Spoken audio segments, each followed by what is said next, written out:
نانو نے ایک بار پھر بڑی ملائمت سے اسے سمجھاتے ہوئے کہا تھا۔ ٹھیک ہے، میں تھوڑی دیر میں آتی ہوں، اس نے چند لمحے سوچنے کے بعد کہا تھا۔ نانو مسکرا کر کمرے سے نکل گئی تھیں۔ علیزہ نے واش روم میں جا کر منہ پر پانی کے چھینٹے مارنے شروع کر دیے تھے۔ واش بیسن کے اوپر لگے ہوئے آئینے میں اس نے اپنا چہرہ دیکھا۔ اس کی آنکھیں سرخ اور سوجی ہوئی تھیں، اور اس وقت اس کے سامنے جانے پر بھی یہ اندازہ لگانا مشکل نہیں تھا کہ وہ روتی رہی ہے، مگر وہ باہر نہ جا کر ایک بار پھر نانو کو ناراض نہیں کرنا چاہتی تھی۔ اس نے ٹاول اسٹینڈ سے تولیہ لے کر چہرہ خشک کیا تھا اور پھر کمرے سے باہر نکل آئی تھی۔ وہ اس وقت کھانے کی میز پر نانو کے ساتھ بیٹھی اس کا انتظار کر رہی تھی جب وہ تقریباً 15 منٹ کے بعد بالآخر اپنے کمرے سے نکل آیا۔ اس وقت وہ بالکل ہی نارمل لگ رہا تھا۔ ایک ہاتھ میں بریف کیس پکڑے اور دوسرے ہاتھ میں موبائل پکڑے وہ بہت سنجیدہ مگر پرسکون نظر آ رہا تھا۔ ڈائننگ روم میں داخل ہو کر اس نے ڈائننگ ٹیبل کے ایک کونے میں بریف کیس رکھ دیا تھا اور پھر کچھ اور کہے بغیر اپنی کرسی کی طرف دیکھا۔ اب وہ پانی کا گلاس اٹھا کر پی رہا تھا۔ عمر، یہ دیکھو، کباب بنوائے ہیں میں نے تمہارے لیے، نانو نے بات شروع کی تھی۔ اس نے کچھ بھی کہے بغیر ان کی بڑھائی ہوئی ڈش میں سے ایک کباب اٹھا کر اپنی پلیٹ میں رکھ لیا تھا۔ یہ چاول لو، نانو نے خاموشی توڑنے کے لیے اپنی کوششوں کو جاری رکھتے ہوئے کہا۔ خاموشی نہیں ٹوٹی تھی، چاول خاموشی سے لیے گئے تھے۔ نانو نے ہمت نہیں ہاری۔ اس بار عمر کی طرف رشین سیلڈ بڑھایا گیا تھا۔ یہ بھی لو نا، تمہیں پسند ہے، میں نے خود تمہارے لیے بنایا ہے۔ گرینی، مجھے جس چیز کی ضرورت ہوگی میں خود لے لوں گا، آپ مجھے خاموشی سے کھانا کھانے دیں، بار بار ڈسٹرب نہ کریں۔ اس بار عمر نے سلاد لینے کے بجائے اپنا دایاں ہاتھ اٹھا کر بڑے روکھے انداز میں کہا تھا۔ نانو بے ساختہ شرمندہ ہو گئی تھیں۔ انہوں نے سلاد کا ڈونگا میز پر رکھ دیا۔ علیزہ نے کھانا کھاتے ہوئے سر اٹھا کر نانو کو دیکھا تھا۔ وہ کچھ کھسیانی سی ہو کر اب اپنی پلیٹ میں چاول نکال رہی تھیں۔ مرید بابا ٹیبل پر کوئی چیز رکھنے آئے تھے جب عمر نے ان سے کہا تھا، مرید بابا، ڈرائیور سے کہیں وہ گاڑی نکالے اور میرے کمرے میں جو بیگز ہیں وہ ذرا گاڑی میں رکھوا دیں۔ علیزہ کا ہاتھ رک گیا تھا۔ وہ اسی اطمینان سے کھانا کھانے میں مصروف تھا۔ علیزہ نے نانو کو دیکھا تھا، وہ بھی عمر کی طرف دیکھ رہی تھی۔ مرید بابا باہر جا چکے تھے۔ سامان کیوں؟ نانو نے کچھ بے چین ہو کر پوچھا تھا۔ میں یہاں سے جا رہا ہوں، بڑے اطمینان سے جواب دیا گیا تھا۔ کہاں جا رہے ہو؟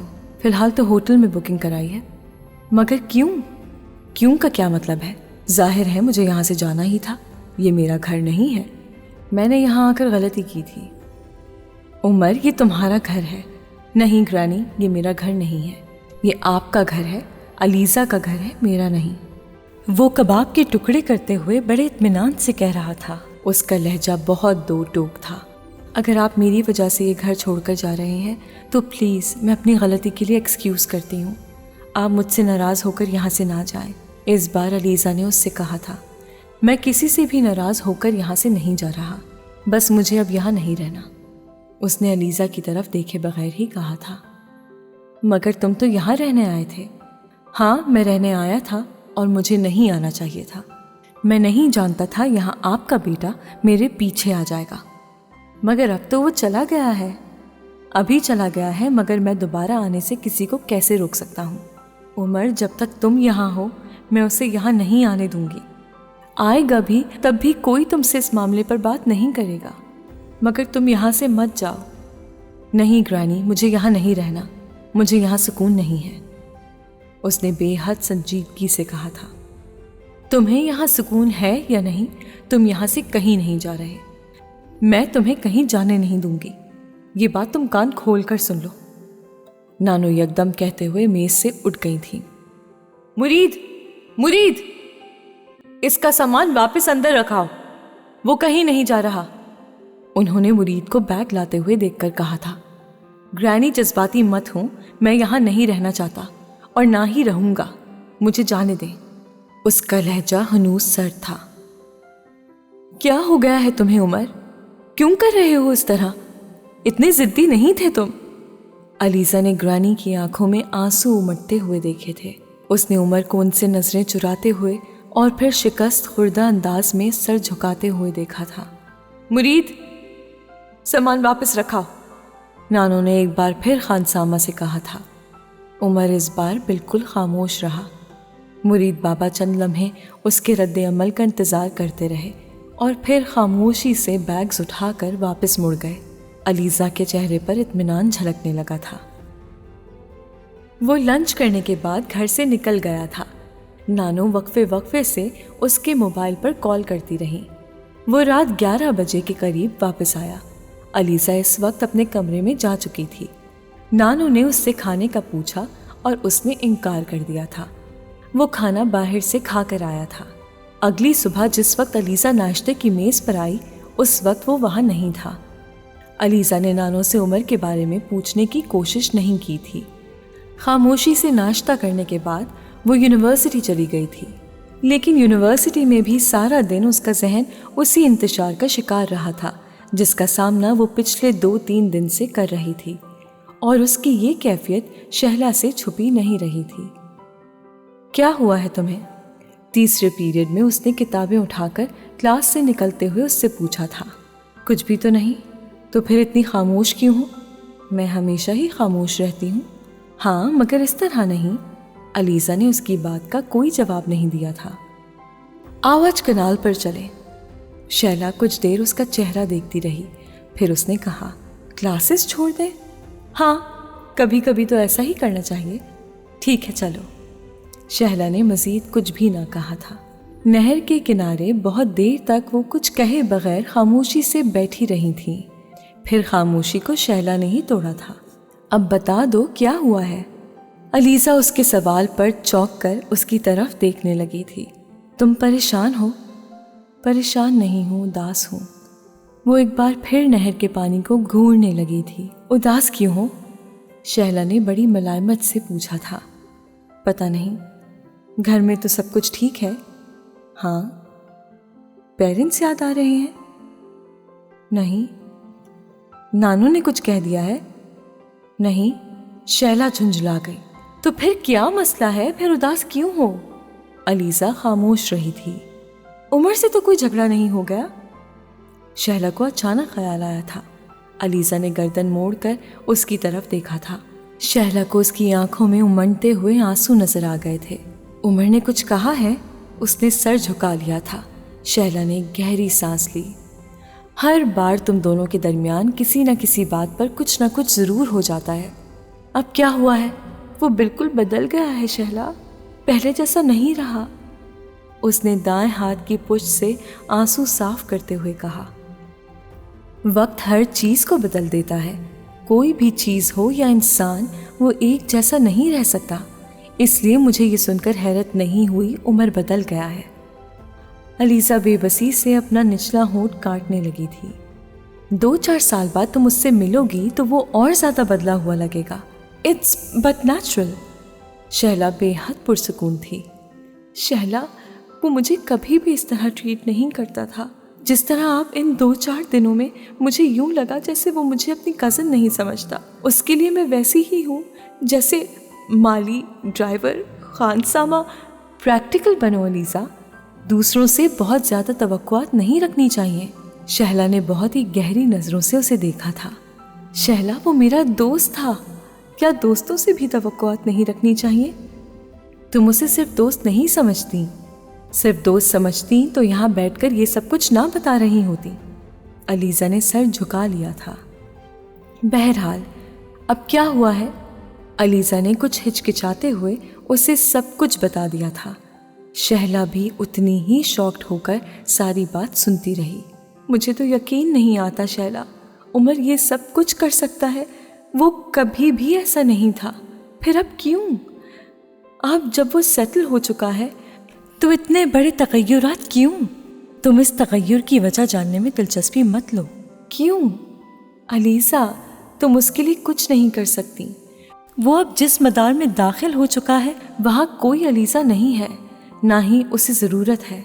میں اس کی دوست ہوں۔ پتہ نہیں کہ اسے دوستوں کی ضرورت بھی ہے یا نہیں۔ دوستوں کی ضرورت تو ہمیشہ ہوتی ہے، لیکن ہر ایک کو نہیں۔ عمر کے ساتھ جو بھی ہو رہا ہے وہ عارضی ہے، وہ اس فیز سے نکل جائے گا۔ وہ میچیور ہے، سمجھدار ہے، بہت جلدی اپنی پرابلمز کو حل کر لے گا۔ تمہارے کزن میں یہ ایک خاص خوبی ہے، اور ایسے بندوں کو کسی علیزہ کی ضرورت نہیں ہوتی جو ان سے ہمدردی کرے یا ان پر ترس کھائے، اس لیے تم اس کے بارے میں پریشان ہونا چھوڑ دو۔ شیلا بہت نرمی سے اسے سمجھاتی رہی۔ وہ اسے کچھ کہنا چاہتی تھی مگر خاموش رہی۔ وہ شہلا کے ساتھ کچھ شیئر کرنا نہیں چاہتی تھی۔ بہت دیر تک وہاں بیٹھے رہنے کے بعد شیلا نے کہا تھا، اب چلے، بہت دیر ہو گئی ہے۔ علیزہ کچھ کہے بغیر ہی اٹھ کھڑی ہوئی تھی۔ اس دن گھر آنے پر نانو نے اسے بتایا تھا کہ عمر اسلام آباد چلا گیا ہے، اب وہ کچھ دن بعد آئے گا۔ علیزہ نے کسی بھی رد عمل کا اظہار نہیں کیا تھا۔ لنچ کرنے کے بعد وہ ڈائننگ ٹیبل سے اٹھ رہی تھی جب نانو نے اس سے کہا تھا، عمر ہم دونوں کے لیے کچھ چیزیں لایا ہے، وہ بیگ دے گیا ہے، میں نے ابھی کھولا نہیں، سوچ رہی تھی تم یونیورسٹی سے آ جاؤ تو کھولوں گی۔ علیزہ خاموشی سے ان کا چہرہ دیکھتی رہی۔ اگر ایک دن پہلے گھر میں وہ سب کچھ نہ ہوا ہوتا تو شاید اس وقت وہ بڑی بے تابی سے نانو کی بات پر کچھ نہ کچھ کہتی، مگر اب اسے کوئی بے تابی نہیں ہوئی تھی۔ آپ خود بیگ کھول لیں، مجھے کچھ بھی نہیں چاہیے، اس نے بے دلی سے کہا تھا۔ علیزہ یہاں بیٹھو۔ نانو پلیز، مجھے یونیورسٹی کا کچھ کام کرنا ہے۔ علیزہ بیٹھ جاؤ، نانو نے اس بار کچھ ڈانٹتے ہوئے کہا تھا۔ وہ کچھ متامل سی کرسی کھینچ کر بیٹھ گئی۔ تم عمر سے ناراض ہو؟ انہوں نے بغیر کسی تمہید کے پوچھا۔ نہیں، تو پھر اس کی لائی ہوئی چیزیں کیوں نہیں لینا چاہتی؟ وہ خاموش رہی تھی۔ میں کچھ پوچھ رہی ہوں، بس ویسے ہی۔ بس ویسے ہی سے کیا مطلب ہے تمہارا؟ میرا دل نہیں چاہتا۔ علیزہ، میں نے تمہیں سمجھایا تھا کہ عمر آج کل پریشان ہے، اس کی کسی بات پر خفا ہونا مناسب نہیں۔ وہ شاید خود بھی نہیں جانتا کہ وہ کیا کر رہا ہے اور کیا کہہ رہا ہے۔ اگر سمجھنے کے قابل ہوتا تو فورن سروس میں اتنی اچھی پوسٹ چھوڑ کر یوں صرف باپ کی عزت میں پاکستان آ جاتا۔ نانو، میں اس کی کسی بھی بات پر ناراض نہیں ہوں، میں بے وقوف نہیں ہوں۔ تمہیں کل کی باتیں کیا بری نہیں لگی؟ بری لگی ہوں تو میں کیا کروں؟ میں یہاں سے جا تو نہیں سکتی، اس نے سر جھکائے ہوئے افسردگی سے کہا تھا۔ اس نے جو بھی کہا اسے بھول جاؤ، غصے میں انسان بہت سی باتیں کہہ دیتا ہے، نانو سے سمجھانے لگی تھی۔ اب دیکھو، وہ صبح جاتے ہوئے مجھ سے خاص طور پر کہہ کر گیا ہے کہ تمہاری چیزیں تمہیں دے دوں۔ علیزہ اس بار خاموش رہی تھی۔ نانو اسے لے کر اپنے کمرے میں آ گئی تھی۔ انہوں نے عمر کا دیا ہوا بیگ کھولا اور اس میں موجود چیزیں نکال کر بیڈ پر رکھنا شروع کر دی۔ اسے پہلی بار عمر کی لائی ہوئی کوئی چیزیں دیکھ کر خوشی نہیں ہو رہی تھی، بلکہ اس کی رنجیدگی بڑھتی جا رہی تھی۔ اسے معلوم ہونا چاہیے مجھے اس کی لائی ہوئی چیزوں کی کوئی ضرورت نہیں ہے، اس نے سوچا تھا۔ چیزوں کا ڈھیر اٹھانے کے بعد وہ کھڑی ہوئی تھی جب نانو نے اس سے کہا، جب عمر واپس آئے تو تم ان چیزوں کے لیے اس کا شکریہ ادا کرنا۔ وہ ان کی ہدایات سن کر خاموشی سے کمرے سے نکل آئی۔ اپنے کمرے میں آ کر پہلی بار اس نے عمر کی دی ہوئی چیزوں کو بار بار دیکھنے کے بجائے ایک شاپر میں ڈال کر وارڈروب کے ایک کونے میں رکھ دیا تھا۔ سال میں 2-3 بار جب اس کی ممی اور پاپا اس کے لیے چیزیں بھجوایا کرتے تھے تو وہ انہیں بھی اسی طرح دیکھے بغیر وارڈروب میں رکھ دیا کرتی تھی، اور پھر انہیں صرف اسی وقت دیکھا کرتی کہ جب اسے کسی کو کوئی گفٹ دینا ہوتا۔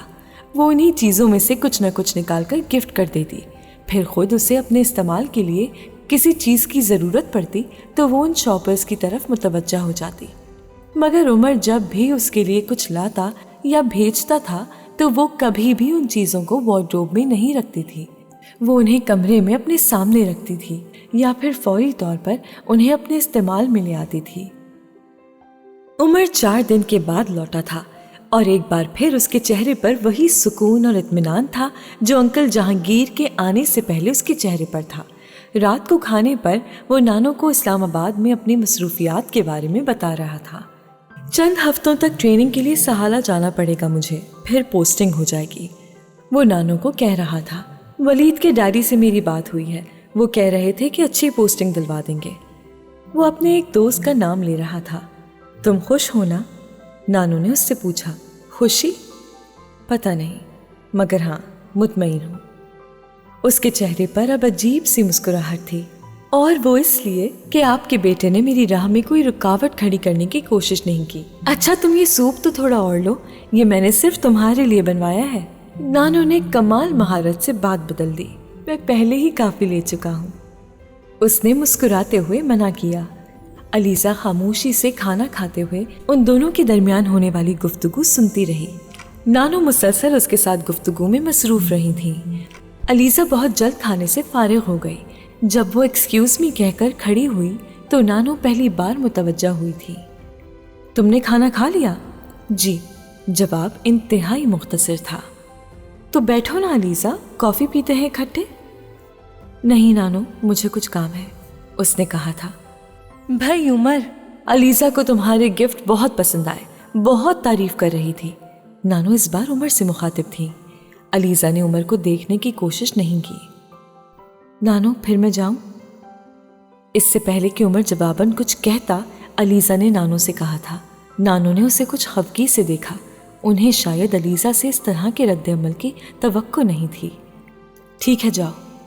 Thank you. وہ ڈائننگ روم سے باہر نکل آئی۔ اگلے چند دن بھی اس کے اور عمر کے درمیان کوئی بھی بات نہیں ہوئی تھی۔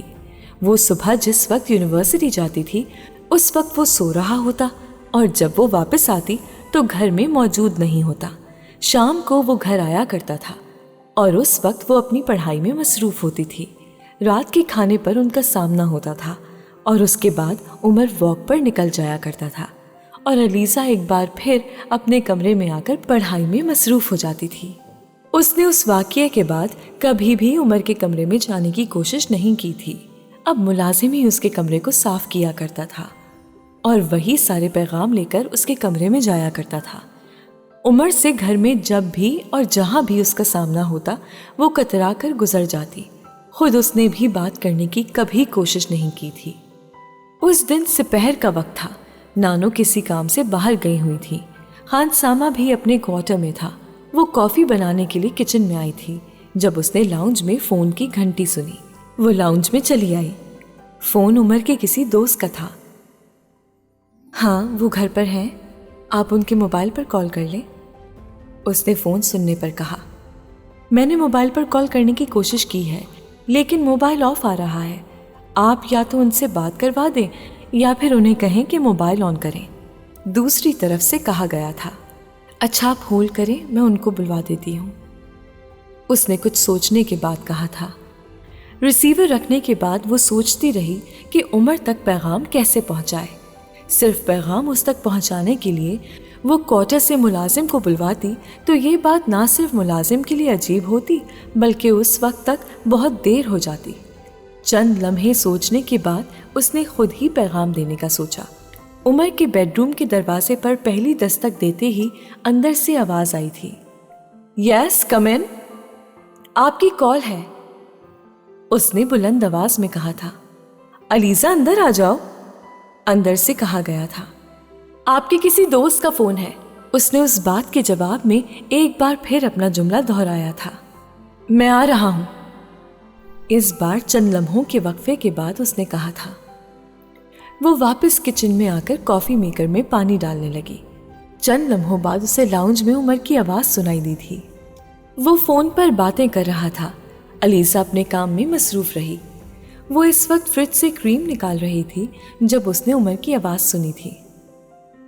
میں نے تم کو کمرے میں آنے سے منع نہیں کیا، اس نے مڑ کر دیکھا۔ وہ کچن کے دروازے میں کھڑا تھا۔ آپ جب چاہیں میرے کمرے میں آ سکتی ہیں، وہ مڑ کر دوبارہ کریم کا پیکٹ نکالنے لگی۔ اس دن اعتراض مجھے صرف تمہارے آنے کے طریقے پر ہوا تھا کیونکہ میرا خیال ہے کہ وہ زیادہ مناسب نہیں تھا، وہ ایک بار پھر کہہ رہا تھا۔ علیزہ کریم کو پیالے میں نکالنے لگی۔ وہ خاموشی سے اسے دیکھتا رہا۔ وہ اس کے وہاں کھڑے ہونے سے الجھ گئی۔ میں اتنا برا بھی نہیں ہوں کہ آپ میری بات کا جواب دینا بھی پسند نہ کریں، وہ کچھ کہے بغیر ہی کریم کو پھینٹنے لگی۔ عمر اسے کبھی بھی آپ کہہ کر مخاطب نہیں کرتا تھا۔ اسے حیرانی ہو رہی تھی اس وقت وہ اسے آپ کہہ کر کیوں مخاطب کر رہا ہے۔ ٹھیک ہے، جواب مت دیں، کافی کا ایک مگ تو دے سکتی ہیں۔ اس کی اگلی فرمائش نے علیزہ کو کچھ اور حیران کیا تھا۔ وہ اب آگے بڑھ کر کچن میں موجود ڈائننگ ٹیبل کی کرسی کھینچ کر بیٹھ گیا۔